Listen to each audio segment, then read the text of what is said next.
Salve, galera do YouTube, tudo bom? Feliz Páscoa para todo mundo, né? Hoje eu tô com algumas novidades, eu tô bem empolgada. O meu livro, né? Eu tenho 3 livros escritos. 3? É, 3. Um deles, o Miro, que foi o livro que eu mais gostei de escrever nessa vida, porque fala muito da minha trajetória, né? De encontro com a minha espiritualidade, com essa questão toda de energia, de prana, de alimentação, de yoga, de um encontro mesmo comigo e com o universo. Então, no meio dessa quarentena, eu estava tentando publicar o Miro em outras plataformas, né, em outras editoras, mas o mercado editorial pro autor novato, né, o autor estreante, ele é muito difícil. É bem complicado. A gente precisa conhecer pessoas certas para conseguir publicar. Enfim, eu tenho até um livro, que é o Relux, que está numa editora aguardando publicação, acho que desde 2017. E aí, o que eu fiquei pensando nessa quarentena? Vai ficar com a luz, né? Tirar, porque eu não enxergo. Que eu tinha que publicar o livro de alguma forma. E aí, uma amiga tinha falado para mim sobre a Amazon, a possibilidade de publicar gratuitamente pela Amazon, porque tem editoras que publicam, mas elas te cobram de R$6.000 para cima. E eu falei, não custa nada, né? Vamos tentar, enfim. Menino, publiquei. Tá lá o e-book e o livro físico, né? Tá lá publicadinho. Então, quem quiser olhar, eu vou deixar o link aqui embaixo. E eu vou, né? Por favor, entrem, olhem, leiam. O e-book tá até com uma promoção até o dia 15, que eu acho que é quarta-feira, que possibilita a leitura gratuita. O livro físico ainda não tem promoção, mas já vai ter. Enfim, o link vai ficar aqui embaixo. Outra coisa, eu sempre esqueço de pedir a vocês para dar o joinha, né? Compartilhar com quem você acha que vale a pena ouvir o vídeo, clicar lá no sininho para quando tiver notificações você receber, se inscrever no canal, pelo amor de Deus, tá? Eu sempre esqueço, então tá aqui meu recado. O tema de hoje, gente, eu acho que veio muito para mim a partir dessa quarentena, a partir desse período de Páscoa, desse período de recolhimento e do que significa a Páscoa para mim. Porque eu vejo sempre muitas pessoas falando de Páscoa e falando da vinda de Jesus à Terra, e aí eu respeito a opinião de todo mundo, tá? Como sempre, mas eu vou apresentar a minha, e eu espero que respeitem também. Eu vejo sempre muitas pessoas falando dessa vinda de Jesus como uma vinda para salvar a humanidade. De uma certa maneira, concordo. But eu não acho que a morte de Jesus foi feita para isso. Eu não acho que Jesus morreu na cruz para me salvar. Ou para salvar quem quer que seja. Eu acho que ele morreu na cruz porque... E ele sabia que ele ia morrer na cruz porque ele era um cara altamente evoluído. É um cara, né? Porque eu não acredito que ele morreu. É um cara altamente evoluído. Sabia o tipo de gente que tinha na Terra. Sabia o que a gente era capaz de fazer. E ele veio ensinar pra gente o amor acima de qualquer coisa. O amor incondicional. O amor pelo ser. Porque quando a gente pensa em amor, principalmente quando a gente é jovem, quando a gente pensa em amor, a gente pensa no amor humanizado, né? Aquela coisa do toque, do amor que a gente tem pelo namorado, ou posteriormente pelo marido, ou pela namorada, né? No caso das meninas que gostam de meninos, ou assim, pela pessoa que você escolheu amar, ou que apareceu na sua vida e que você amou, porque a gente não escolhe quem a gente ama, né? A gente fica muito com esse sentido, mas na verdade o amor que Jesus veio mostrar pra gente, o amor de fato, ele é algo que transcende qualquer sexualidade, que transcende matéria, que transcende tudo. Ele é amor e ponto. E aí eu lembro sempre de uma frase do Renato Russo, eu acho que é na música Pais e Filhos, que ele fala que é preciso amar como se não houvesse amanhã, porque se você parar para pensar, na verdade não há. E é exatamente isso. É esse amor que Jesus veio pregar pra gente, veio ensinar pra gente através dos seus atos, das suas atitudes, do seu olhar isento de julgamento, do seu olhar repleto de piedade, de compaixão por qualquer pessoa que passasse pela frente dele. Tem uma das cenas, né, do Novo Testamento que eles trazem uma mulher que havia adulterado. Eu cheguei a ver essa cena, eu não assisto as novelas na Record, mas de vez em quando eu fico dando uma bisoiada, e eu cheguei a assistir essa cena e eu achei ela muito bem feita pela Record. O momento em que trazem a mulher adúltera, porque a mulher, né, ao longo do tempo, a gente sempre foi escrachada, né? O homem pode trair, o homem pode ter 3, 4 mulheres, o homem pode matar, ele pode fazer o que ele quiser, mas a mulher não, né? É o pensamento que vem desde a Grécia até os dias atuais. Então, nesse momento, a mulher que traísse, ela era apedrejada em praça pública. E Jesus está sentado, mexendo na areia, muito provavelmente, né, pensando, refletindo, meditando sobre as questões mais caras a ele. E aí eles trazem a mulher e ele fala uma coisa que, caraca, neguinho segue Jesus, mas não diz que segue, mas não consegue vivenciar isso. Eu também, né? Eu tô falando, meu ouvido tá aqui mais perto da minha boca. Aquele que não tiver pecado, que atire a primeira pedra. Acabou. Acabou. Aquele que não tiver pecado, que atire a primeira pedra, meu bem. Quem sou eu para tirar pedra em alguém? Quem é você para tirar pedra em alguém? A gente não pode. E foi esse amor que ele veio ensinar pra gente. Esse amor. O amor de olhar para aquela pessoa, não concordar com o que aquela pessoa está fazendo, mas amar independente disso, porque é um ser humano que merece tudo de melhor nesse mundo. É um passo de cada vez, né, gente? Um dia a gente vai chegar lá, a gente vai chegar nesse ponto. Mas quando eu pensei em conversar com vocês sobre o amor, eu tinha pensado um monte de coisa. Eu tinha pensado em trazer a carta de Camões e a carta de Paulo, a música, o poema de Camões e a carta de Paulo, que o próprio Renato Russo musicou, né? E muita gente acha que foi o Renato Russo que escreveu, mas não foi. Ele fez uma junção de textos belíssima, né? Ele incluiu palavras dele, algumas coisas dele, mas ali é uma junção de texto maravilhosa, né? Da poesia de Camões e da carta de Paulo aos Coríntios. Mas ontem, bisoiando aqui as minhas coisas, eu lembrei de um livro, de um filme que foi lançado em 97, concorreu com o Brasil ao Oscar de melhor filme estrangeiro em 99, se eu não me engano. E aí muita gente na época torceu o nariz, porque eu não vou assistir esse filme, eu vou torcer pelo Brasil, como se assistir um e gostar desse um fosse fazer com que você deixasse de ser brasileiro, né? Essas maluquices de brasileiro. Pois bem, o nome do filme é A Vida é Bela. Eu demorei um bocado para ver o filme, um bocado, porque eu sou chata pra caraca. E eu tenho uma implicância quando todo mundo tá dizendo que tá gostando, aí eu falo, não vou ver. Eu tenho essa noia. Hoje eu tenho bem menos, mas nessa época eu tinha. E aí todo mundo, é maravilhoso, é maravilhoso. Eu falei, eu não vou ver não. Vou ver não. Anos depois eu assisti o filme e eu já tinha lido várias críticas a respeito dele, porque principalmente na área de educação, né, que é a área que eu atuei a maior parte da minha vida, as pessoas criticavam muito a ação do pai, e eu já vou explicar isso para vocês. Quem é o pai? É o Guido, que é um garçom que tem uma imaginação absolutamente fértil, uma maneira de ver o mundo linda, um bom humor invejável. O cara é assim, é uma criança grande, o cara é maravilhoso.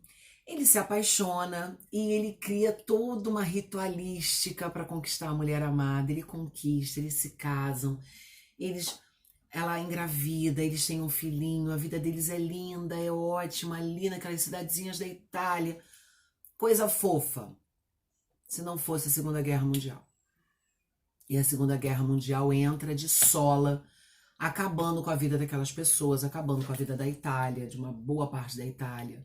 Uma boa parte do mundo, né, gente? A Segunda Guerra Mundial foi... Eu acho que a gente não se recuperou até hoje. Eu acho que algumas pessoas não se recuperaram até hoje. Foi ali, aquele genocídio foi, assim, pra mim, o de mais terrível, a face mais terrível da humanidade, né? Você olhar para outra pessoa e identificar que aquela pessoa é judia e a partir daí você considerar essa pessoa como passível de ser odiada. Isso eu acho que é complicado, né? E algumas pessoas ainda teimam em dizer que aquilo não aconteceu, que não foi tão ruim. Enfim, ser humano. Então Guido é levado junto com a sua família para o campo de concentração. Só que Guido esconde o filho, porque ele sabia que o filho ia morrer e ele não queria que o filho dele morresse. E ao esconder o filho, ele faz uma coisa que para mim foi de uma poesia, de um lirismo, de um amor, de uma entrega, de uma humanidade absurda que eu não vi em outro filme até hoje. Além dele esconder o filho, ele diz para o filho que eles estão participando de uma gincana e que o filho precisa ficar escondido porque se ele ficar escondido a maior parte do tempo, eles ganham a gincana. Então ele transforma, eu até peguei aqui ele protege o filho, ele cria um cenário fantasmagórico, assim, uma coisa, um realismo mágico, uma coisa, tá me fugindo a palavra. Ele cria um cenário para o filho e o filho passa a acreditar naquela inocência infantil que eles estão participando de um jogo. E ali, gente, ele ajuda o filho a atravessar aquela travessia absolutamente infernal que era um campo de concentração nazista, sem perder a sua inocência. Porque você para e pensa, quantas crianças perderam a inocência e a crença no ser humano e a crença na vida, passando por um horror daquele. Aí eu vou falar por que as pessoas criticavam. Os pedagógicos, né? Os pedagogos com demagógicos, da época, os demagogos, tô até inventando palavra doida. Os demagogos da época, eles começaram a dizer, mas a criança tem que saber tudo que está se passando. A criança não sei o que, não sei o que lá. A criança não pode ficar sendo, não se pode mentir para a criança. Concordo, não se pode mentir para a criança. Concordo, a criança precisa saber de coisas que estão acontecendo, mas eu concordo muito com Roberto Benigni, que foi o autor do texto, o roteirista, né, um dos roteiristas, o diretor e o ator. É preciso preservar a inocência da criança, gente, pelo amor de Deus. É o momento mais puro da vida da gente, é o momento em que a gente acredita em Papai Noel. É o momento que a gente acredita que existe um coelhinho mágico que vem trazendo ovos para as crianças. Por que essa necessidade de arrancar essa fantasia, de arrancar essa inocência, de arrancar esse encantamento diante da vida? Se a gente, em algum momento, se a gente não tomar muito cuidado, vai acabar perdendo esse encantamento. Então, para mim, a ideia dele de criar isso para o filho, de criar a ideia de que eles estavam participando de um big jogo, de um Big Brother, foi fantástico, porque aí o filho, óbvio, ele estava sentindo saudade da mãe, aí ele criava lá as histórias, e que a mãe estava numa outra equipe, a equipe das mulheres e tal, e que juntos eles iam ganhar. E ele realmente acreditou que ele fosse conseguir chegar no final daquilo tudo com o filho dele o mais intacto possível. Ele deixava de comer para o filho comer. O mais intacto possível.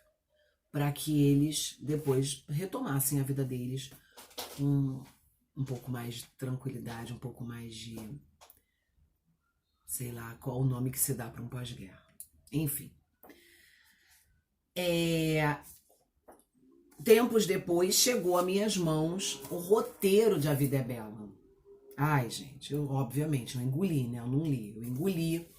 É o roteiro, eles fizeram um roteiro meio por novela, né? Meio no estilo novela. Aqui tem algumas fotos, olha, não sei se dá pra vocês conseguirem ver. Algumas fotos das cenas do filme, né? De algumas cenas presentes no filme. Aqui é quando ele conquista a esposa. É lindo, é de um lirismo, assim. É fantástico, é fantástico. Aqui ele com o filho. E ele dizendo pro filho que o filho ia ter que se esconder o tempo todo porque ele estava participando de uma gincana.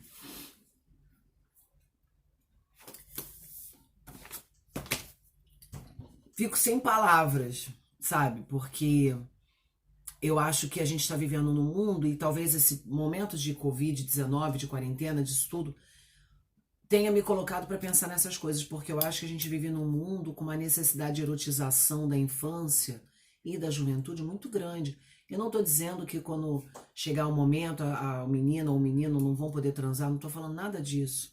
Estou estabelecendo regra para ninguém. Só estou dizendo que uma criança de 4, 5 anos, ela pode ser preservada de algumas coisas eróticas. Não tô falando de beijo entre casal gay não, tá, gente? Porque beijo é beijo entre gays, entre héteros, entre todo mundo. Beijo é beijo. Um beijo de um hétero, um entrando, né, aquela coisa que um entra por dentro do outro, a frase ficou horrível, mas é isso, é tão nocivo quanto um beijo de gay que um entra por dentro do outro. É necessário respeito de todas as partes. Eu não tô falando disso, eu tô falando que a gente precisa, e o Roberto Benigni traz muito isso, a gente precisa respeitar a infância, respeitando de uma certa maneira a humanidade como um todo. Quando a gente respeita a criança, a gente respeita a maneira dela de ver o mundo, a gente respeita o jeito dela de entender as coisas. A gente está respeitando a humanidade que está se criando, porque a gente se cria e recria o tempo todo. Se a gente começa a respeitar a criança, a gente também talvez consiga respeitar o adulto que tem um pensamento diferente do nosso, o idoso que pensa diferente da gente. E talvez a gente consiga começar a amar de fato a humanidade como foi proposto lá atrás. Porque, gente, de fato, a gente tem tanta coisa bonita por aí. A gente tem tanto exemplo de coisas a se agradecer, a bendizer, a amar. Então, que a gente consiga olhar a vida como o Roberto Benigni e o Guido olharam. Com bondade, com esperança, com... Teve até uma coisa que eu anotei aqui que eu achei tão lindo. Não sei se eu vou encontrar. Que a gente possa ousar rir e pensar onde mal se consegue respirar.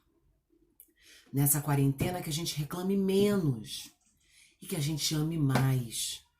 Que a gente faça planos, que a gente olhe para dentro da gente, que a gente perceba os lugares que a gente precisa clarear para tudo ficar mais bonito, que a gente perceba as coisas que a gente precisa, que a gente descubra as coisas, de novo, as coisas que nos fazem rir, as coisas que nos fazem bem, as coisas que nos tocam a alma, que nos tocam o coração, seja uma música, seja um filme, seja um livro, seja uma novela, seja o futebol. Redescubra aquilo que te faz feliz. Redescubra aquilo que faz feliz quem você ama. Seja sua mãe, seu pai, sua namorada, seu namorado. Whatever. Tá, gente? E vamos amar, porque o tempo urge. A gente precisa amar. Né? Vamos amar uns aos outros como Jesus ensinou lá atrás. Né? Eu acho até que eu já falei disso aqui. É isso.